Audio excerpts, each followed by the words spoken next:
everyone, welcome back to my channel. My name is Maddie. In today's video, I'm going to be talking to you about goal setting and the importance of routine, and I'm also going to throw in my top 5 tips on how to set up a good daily routine.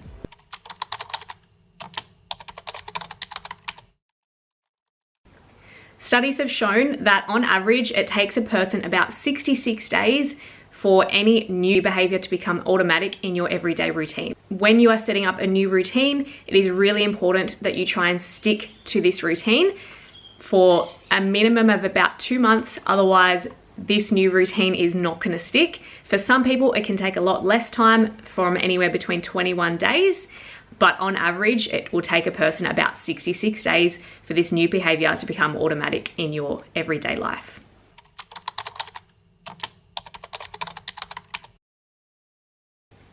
So there are a lot of positive benefits to having a healthy, realistic, and sustainable everyday routine. So number 1 is going to be that a routine can help to reduce not only anxiety, but also day-to-day stress. So at the moment, especially with a lot of the world coming out of lockdown, where you've been cramped up in your homes, you haven't been in a steady, stable routine.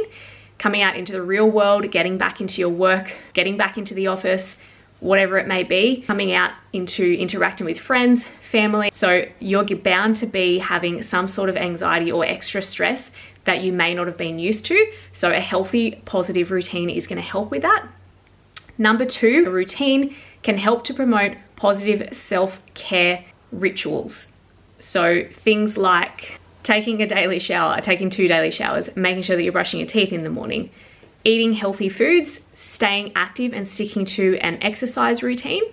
All of these things are all included in that positive self-care ritual or routine. So whether it's a daily thing, a weekly thing, no matter what it is, a routine is going to help to promote these positive self-care practices. Number 3, it is going to allow you to have more time to relax. So whether that be you get more sleep, which is actually number 4. So number 4 is going to be improved sleep quality. A healthy routine is going to make sure that you have set allocated times to do what you actually need to do in the day, or the night, or your week. It's going to make sure that you actually have extra time, more time to relax, and again, to promote those positive self-care practices. Number 5 is that a routine is going to help you improve your focus, your organization skills, and in turn, your productivity. So this is also going to be really important coming back into the real world and getting back into a work schedule. So making sure that you are organized, so you're prioritizing with time, what you need to get done first in the day, what you need to do in your personal schedule as well, and making sure that you actually get all of these things done. So in turn, making sure that you are quite productive in the day, and it's going to allow you to have more time to relax and take care of yourself.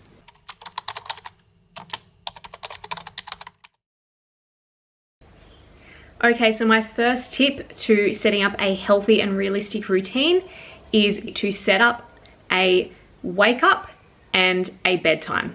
So this may seem silly, or it may seem something that is only really for children, but actually, in fact, it can be for adults as well. So no matter what age you are, I would recommend setting a wake up time and a bedtime.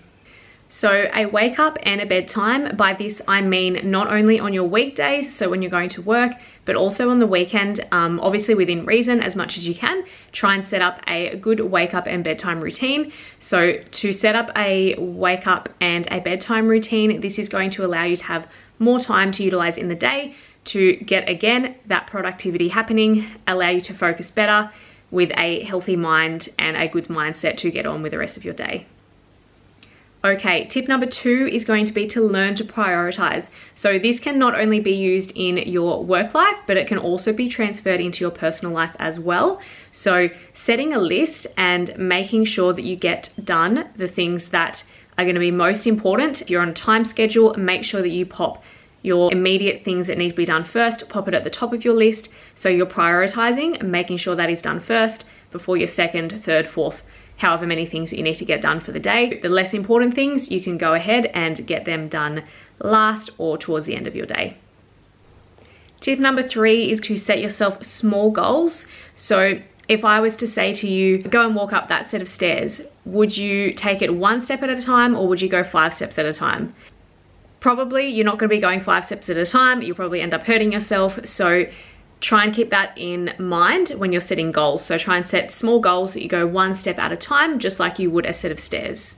And also stick to things that work for you. If something isn't working, then don't keep doing it. Make sure that you change it so it is something that is going to work for you in the long run. Tip number 4 for a good routine is to set time aside for things that you enjoy and things that you love. Whether this means for you setting time aside to go and spend time with your children, going for a walk, going to the gym, making a delicious meal, whatever it is, try to make sure that you are setting a time or a bit of time aside for relaxation or time for things that you really enjoy doing and things that you love. And my final tip, tip number 5, is going to be kind to yourself. This means that making sure that you're not stressing yourself out because you didn't meet a certain deadline or you didn't do this in the day and it was part of your routine. Make sure you do be kind. If you do miss something, as long as it's not, super important, whether it's something for work or personal, do be kind and make sure that you are keeping positive within yourself, because that's going to be super important to sticking to things and making sure that they are healthy and realistic in the long run. You don't want to be putting yourself down for having not completed something by the time that you set yourself. Like I said, as long as it's not super important, then it's not the end of the world if you miss something in the day.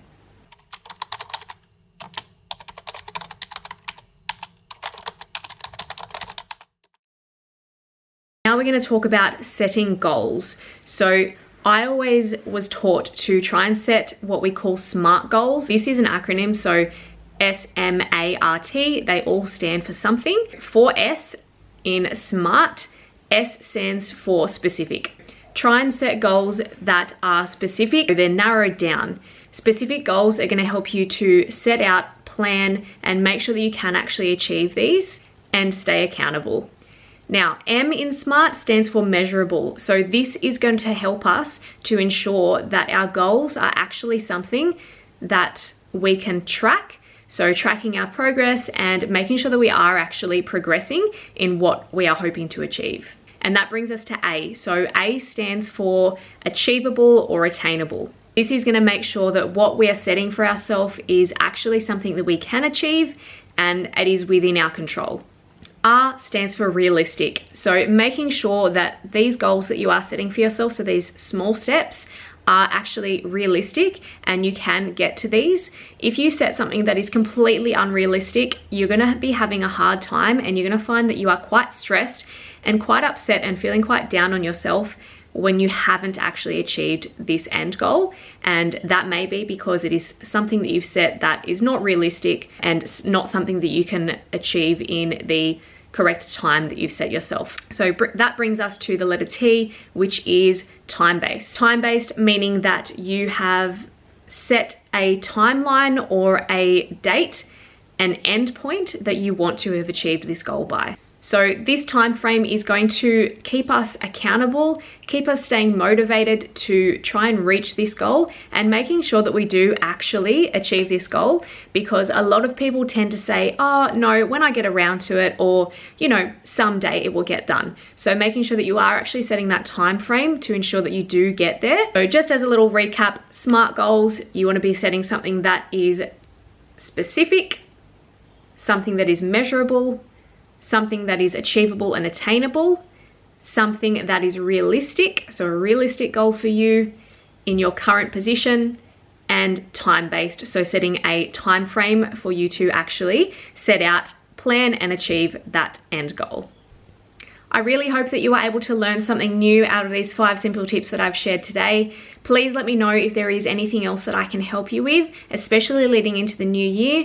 I know that these last 2 years have really been quite difficult and really crazy for many of us around the world. So I'm really hoping that you can implement some of my simple tips to get you to where you want to be, get you reaching those goals and creating a healthy routine coming into the new year for 2022. If there is anything else that I can help you with, please leave a comment down below so I can help you to incorporate a healthy routine into your day-to-day life and get you to where you want to be, getting you kicking those goals, ticking them off your list in the new year. As always, thank you so much for watching my video. If you have any comments or questions, please leave them down below and I will aim to get back to you as soon as I can. And if you are new around here or you're a returning viewer and you have not yet subscribed, it would really mean the world to me if you did click subscribe and like the video if you did like the video. As a small and new YouTuber, it really helps me and it helps to get my content around to other people just like you. So if you can, take a moment, click on the like button, click on the subscribe button, and I look forward to seeing you soon. I hope you have an awesome day. Let's get out there and kick those goals.